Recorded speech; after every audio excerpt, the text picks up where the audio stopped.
Hi, I'm Nancy Dixon, and I'm talking with Tom O'Connor today, and we're talking about dialogue, a topic that's close to both of our hearts. I'm a member of the Academy of Professional Dialogue, as Tom is, so we think and work a lot about this topic. I also teach at Columbia, and I've had the chance to talk about dialogue at Columbia several times. And I'm also a knowledge management consultant and have written a couple of books about knowledge management. So Tom, introduce yourself. Hello, everybody. My name is Tom O'Connor. I'm pleased to be with you today. I love talking about dialogue. My own background is I was an attorney in Ireland. I came to this country about 30 years ago and started working in the criminal justice system and did some more work in counseling and philosophy and theology, and have always been interested in how people talk together and communicate together. And currently that's where I'm working mostly in the criminal justice system, helping people to think collectively about the system and the different parts of the system, how it works together to get better outcomes. Great. All right. So we're thinking that we're going to talk about three topics all related to dialogue. And the first one I want to ask Tom, which is, what is dialogue from your perspective, and how does it differ from other kinds of conversation? So what would you say about that? Okay, Nancy, a great question. So when I think about dialogue, I think about communication. So what's different about dialogue and other forms of communication? You got to start with the idea of the different kinds of conversation that there are, different kinds of communication. First of all, you can think about a monologue, which is different than a dialogue. Think of Martin Luther King, somebody speaking from the Lincoln Memorial. So it's just one person speaking and hundreds of people, thousands of people listening. There's a great deal of communication going on, but it's one person's mind and the other people are trying to understand what's going on there. So you can have a good monologue or you can have a poor monologue. Most of us have received, being on the receiving end of poor monologues, and that happens a lot in work. Right. So in organizations, you got a lot of people making speeches, not particularly good, but that's what a monologue is. So that's not a dialogue. Then you can go into debates. You know, you think of John F. Kennedy and Nixon in the debates, and that famous debate where there was a shift, a change. And this is where one person's talking to another person and they're trying to win over the other person. So that's the function of a debate. You can have an important debate like the Nixon-Kennedy, or you can have bad debates, the same things, you know, so you got good forms and bad forms. Then you might go into conversations around the barbecue where you're just getting to know people and you're just finding out what's in common and you're just sharing things and you're having a good feeling. That's another kind of a conversation. Or you can go into what's called a skillful conversation, where you're sitting down with somebody and you're trying to work out a problem. And somebody has knowledge and you're trying to figure out where to go, and you're sharing. You might even be with your tax accountant. Well, how do I get my taxes to work? Right. So it's that kind of a skillful conversation about how you manage things. Dialogue is something different. So dialogue comes from the word dia and logos, which means through. Dia, it's not two, but it means through and meaning. So we're talking about the emergence of meaning. And it's a particular kind of meaning that I think of. When you think of that word logos, it's a powerful word from the Greek, and it's full of meaning. And so what we're talking about in a dialogue is something that happens to arrive at new meaning.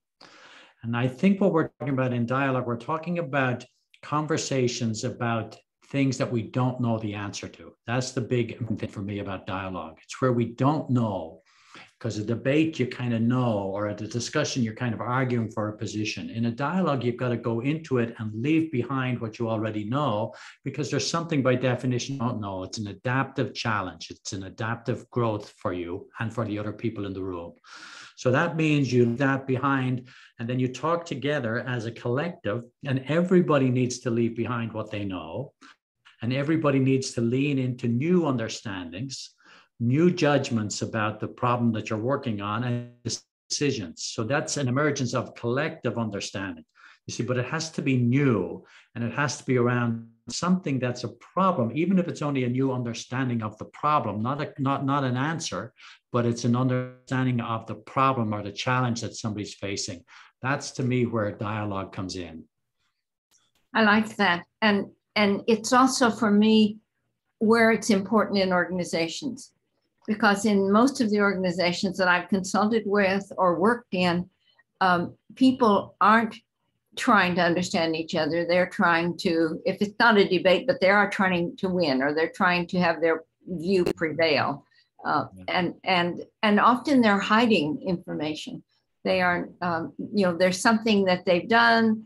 Maybe they don't have the skills that they think they ought to have, and they kind of hide that lack of skills, or they disagree with the presentation, that the monologue that the manager made, but they don't say so, right? Because that's right. So this not being able to speak up in those situations. So that's, for me, that's one of the great advantages of dialogue, is that it lets every voice get in the conversation.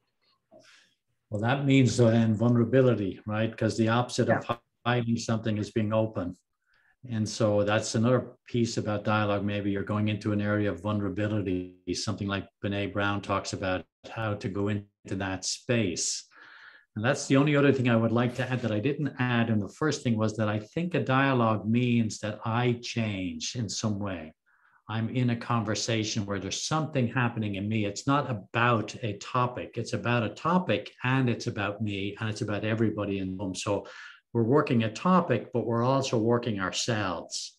See, so for new meaning to emerge, new has to happen to me. I have to be new, or else there's no new meaning.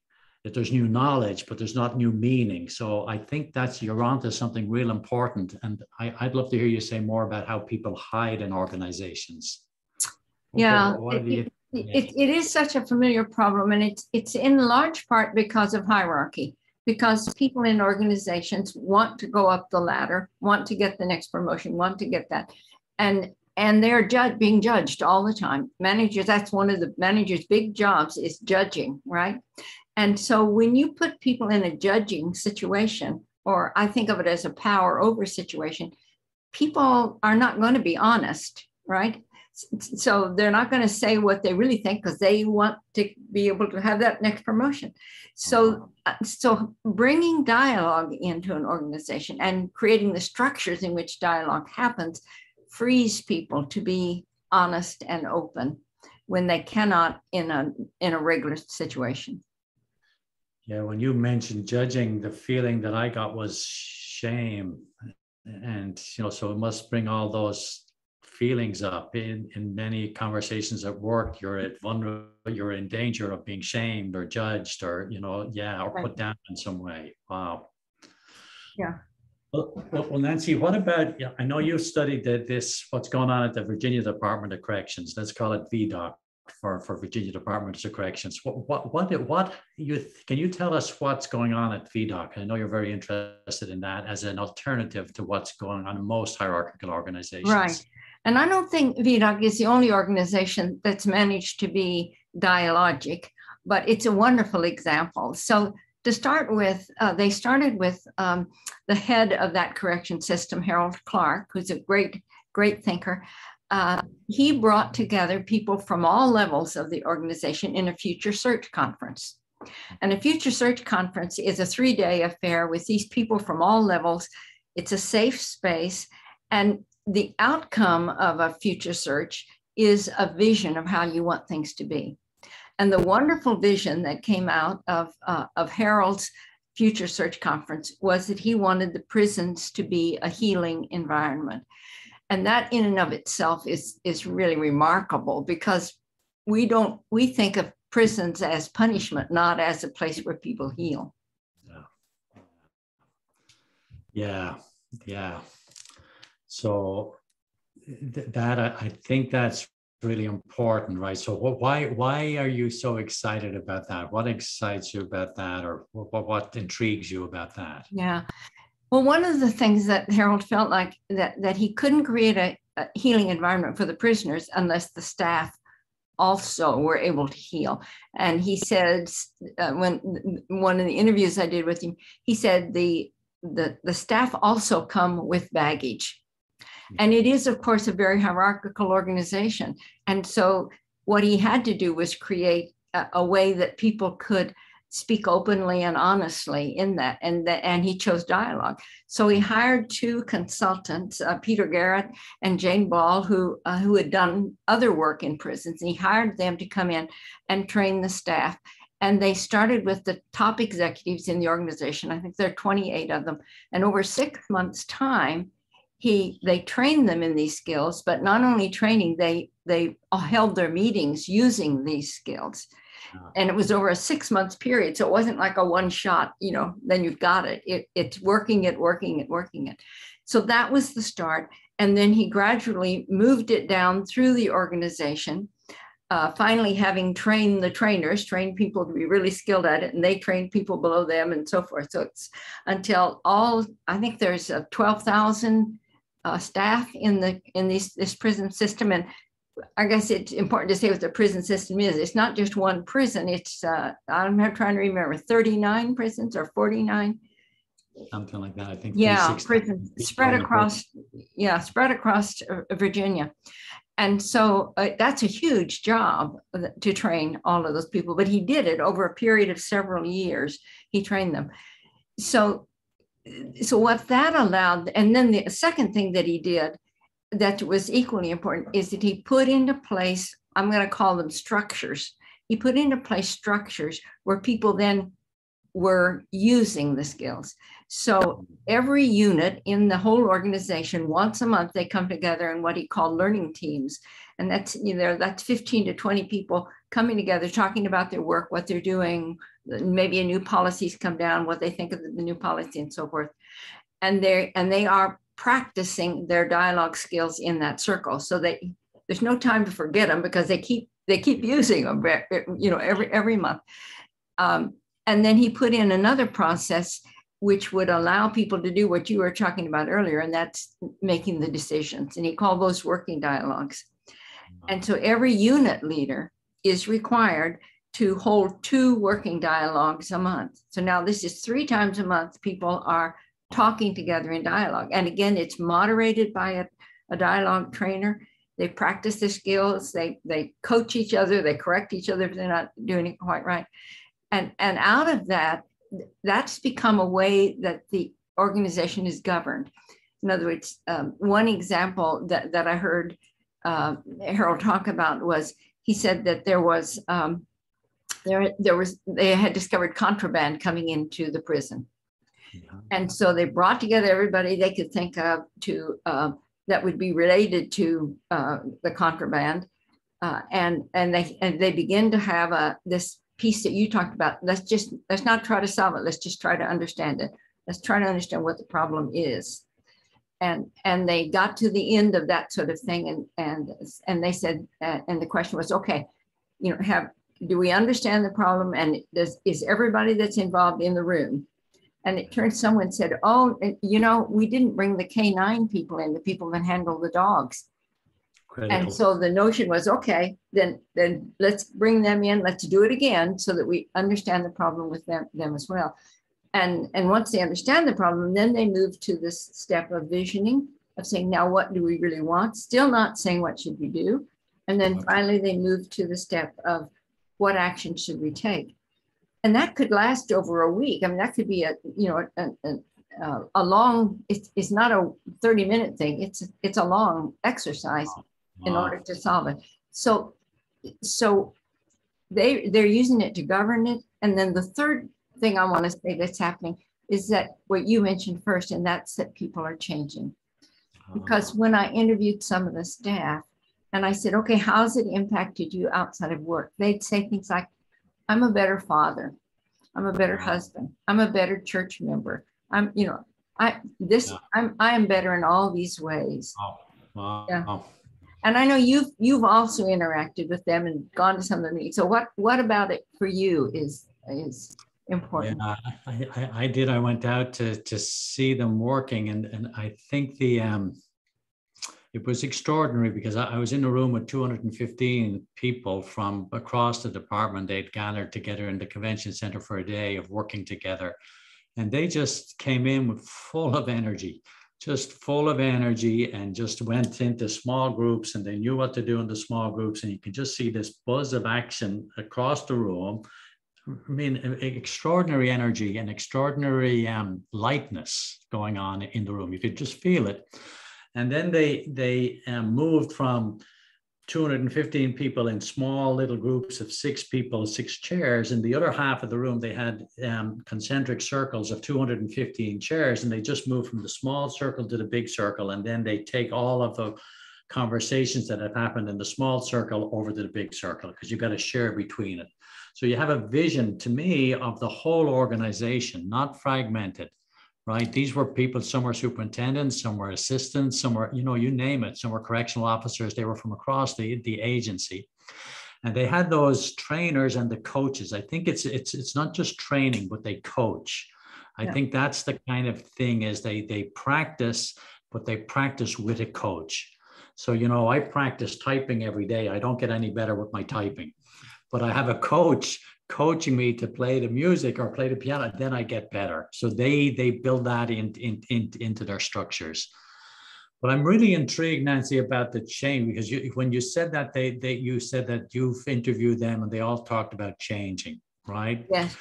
So I think you asked, the first question was, what's different between a dialogue and another kind of a conversation? To me, a dialogue also goes into the fullness of what it is to be human. So you can't really have a dialogue unless you're talking about human meaning. And that means love, that means care, that means all of those core values of what it is to be human. If you're not talking about those, you can't really change as a human being. So I think in Harold's vision of creating a healing environment, that's a human vision. So instead of the shaming, right, that you're talking about, another organ, judging, shaming, positioning, hiding, you're talking about healing, creating humanity, growth. See, so I think there's something about connected to if they didn't have that vision of that mission, they wouldn't be able to have dialogues, because you wouldn't be talking about the fullness of what it is to be human. I think that's right. And that's what I think was remarkable to me when I interviewed a number of people, was that to a person, they talked about that they had changed, that their life was different. And of course, what they were going to do was to start working with prisoners. And then COVID came along, but now that I think COVID is far enough past that they are now going in to work with the prisoners. And that's an absolutely wonderful thing. And just to tell one story that I heard about it, that one of this was actually a woman who works for the prison system, and she works with people who are going to be released in the next 2 months or whatever. And so she's teaching them things like resume writing or how to do a good interview, that kind of thing. She's getting them ready to go to work. And she said that this guy came in this one morning and he was so angry and he just couldn't contain himself. And he wound up hitting the wall and punching a hole in the wall. God. And she said, now, if that had happened before we started doing dialogue, she said, I would have called the guards. They would have come. They'd put him in. She said they would have put him down, put him in cuffs, and sent him, and she said, and put him in the hole. Oh my God.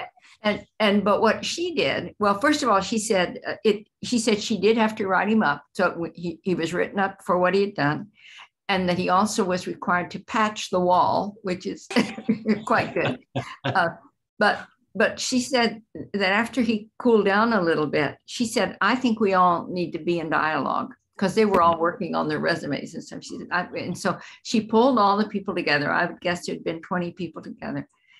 And they started talking, and she asked him what had made him so angry. And he said, like, I'm getting out, in just, a few weeks. And he said, and my family said not to come back. And, you can imagine what that would do to someone. And she was able to do that because she was able to see him as more than his behavior. She was able to see that his actions were the result of something going on in him that she wouldn't have thought about before. Yeah. Well, you see, though, that's kind of chilling, just chilling in a good way, like it chills. But you think about that, because I think there are something like 36,000 people in prison in Virginia, and they run the prisons, but they also run the probation and parole. So there's thousands more people. So if they are bringing this to people under supervision and people in, men and women in prison, we've learned too, with 12,000 staff, that these are human skills that people have. And you create the right context, we get a training, get a coaching. This is possible for 12,000 people to do, and it's going to be possible for all the people in prison to do, and all the people under parole and probation. So these are human communication skills. Dialogue is in us all. That's, to me, what's so hopeful here. There's such potential, right, for this to expand into the prisons, because it's not, you don't need a degree, you just need, you need to be able to speak. You need to be able to be heard. So there must be some core skills then that they're practicing. Nancy, would you say anything a little bit about that? We're running out of time, but just what I'd say people are interested in. Well, what would happen in a dialogue? What would you see happening? Yeah, I think we've got about 10 more minutes, and I'm not sure we get to everything that happens in a dialogue. But certainly one of the things that happens in a dialogue is that you're asked to listen to what the other person is saying, right, but without that normal thing that goes on in your voice about, okay, here's what I'm going to say as soon as they're finished, right? You're asked to put that aside. If it pops into your mind, to put it aside, and to really try to listen, not only to what they're saying so that you can understand it, but also to the values that underlie it. Mm. What's going on in their heart, in their, in their being, that because often when we hear someone speak something, and that if it's something we disagree with, then we start to think to ourselves why they're wrong, but we don't think to ourselves why they might hold that position. Oh, lovely. And so that being able to stop your own dialogue enough to be curious about, you might even ask that, well, what, because, and that's exactly what Jenny, the story I told you, did. She thought to herself, okay, there's something going on here. And she asked the question, what's happening with you that this is going on? So I think that's a big piece of it, is this ability to quiet your own mind enough to listen. Slow down, it's slowing down a little bit, right? But you must be able to get better at, if that's what's expected. You see, this is what I love. It's about yourself as well as the topic. So in a dialogue, you're expected to be able to pay attention to what you're thinking and hold it suspended, and stay here, stay listening. So that's kind of advanced, that is. And I like that idea. Someone gave me an analogy about suspension the other day that I really liked. They said, whatever you're thinking about, whatever they said, imagine a clothesline over here, and you just take that idea and you hang it up on the clothesline. That's not so easy to do, but I like the image that that is brilliant. That is so in a circle of 10 people, you'd have 10 clothes. Yes, surrounded by clothesline. Yes, yeah. Well, what other skill? Because I maybe I should say to one that I think is important then, because when you were telling the story about the man hitting the wall, and I can imagine, that would have been a takedown situation in most prisons I've worked in. Another one, I was talking to a superintendent of a prison. I said, hey, tell me, well, what's changed? How have you changed? And he said, I used to be making all the decisions. He said, I'd have people in the room, and he said, I just make all the decisions. He says, now I'm able to listen. He said, I never listened before. So he'd have a group of, his top staff, 10 people or whatever it is, all the heads of security, the heads of programming, all the heads of everything, heads of health services. And he really wasn't listening. So he said, now I really listen, and my job is so much easier. So that ability, I think, to listen is kind of critical. And I think they practice that, and they develop that. A simple skill, difficult to do. Yeah, it is difficult to do. I find hard often to quiet my own mind. I'm thinking, okay, that's wrong. And getting my clothesline out and putting it over there is not easy. I think so that's suspension. We talked about that's listening. I think this issue of voice. And so the person you talked about saying, I'm listening now, doesn't do any good unless people are willing to speak their own truth. Yeah. So that's a requirement, and that's also a quite hard one, to speak your own truth, especially if your truth isn't, the others aren't going to agree with it. Yeah. Well, in the room, when I saw the 215 people working, I couldn't know. I'm sure people knew what positions they were in, but I couldn't tell because everybody was speaking.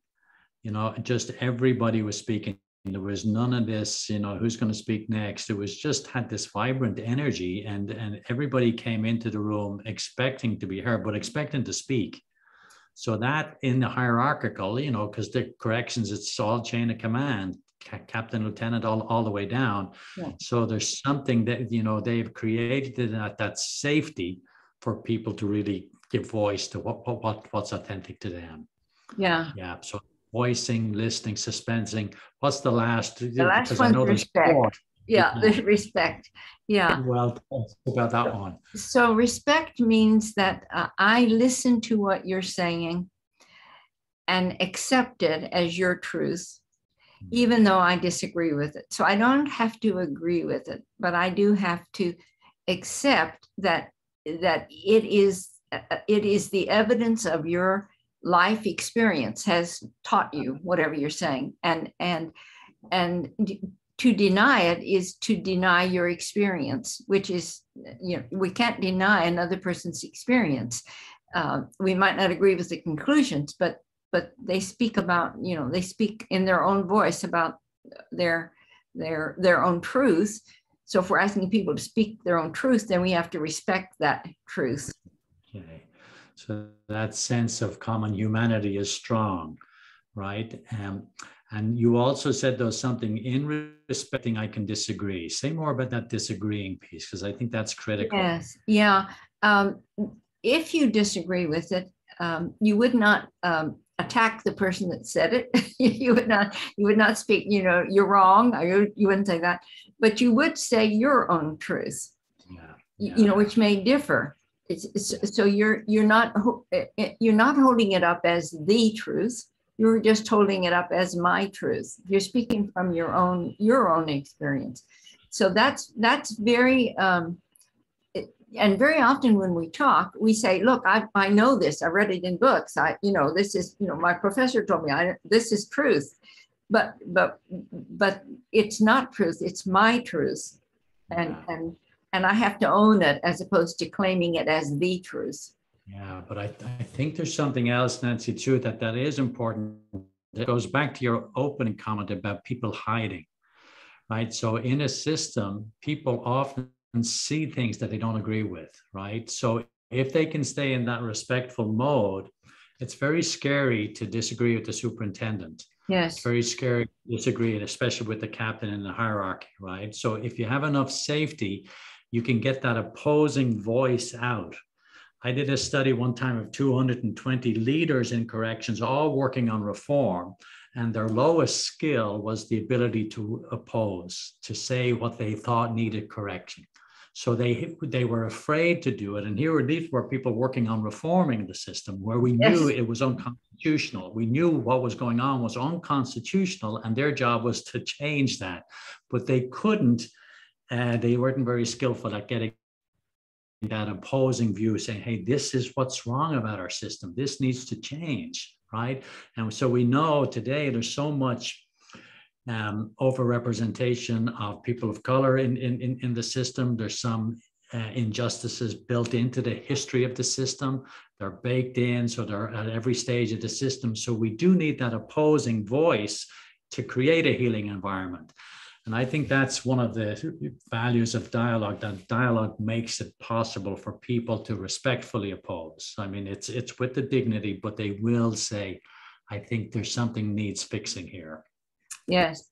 Yeah. Yeah. So we probably only have a couple of minutes left, but any closing insights, brilliant statements to end with?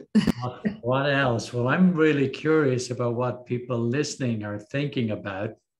And I'm kind of hoping that they'll join us in a call and that we can have a dialogue about some of this stuff, because just the two of us talking, we can't learn anything. Well, we can learn from each other, but I'd love to hear from other people. So the invitation would be for other people to join us and have a conversation about some of this that we're talking about. Yeah, I'd like that too.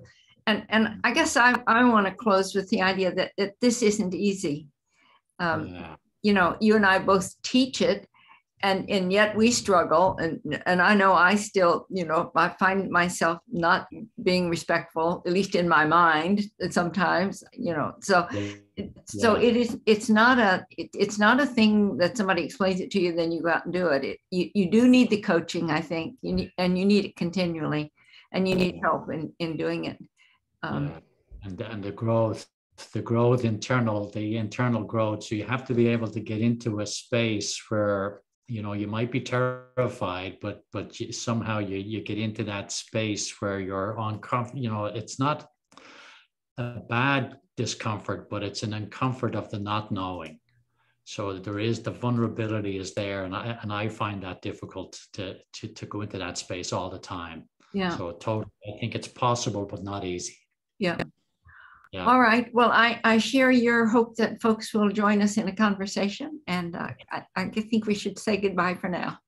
Well, thanks everybody. Wishing you well, and thanks Nancy. This is great as usual. Bye-bye.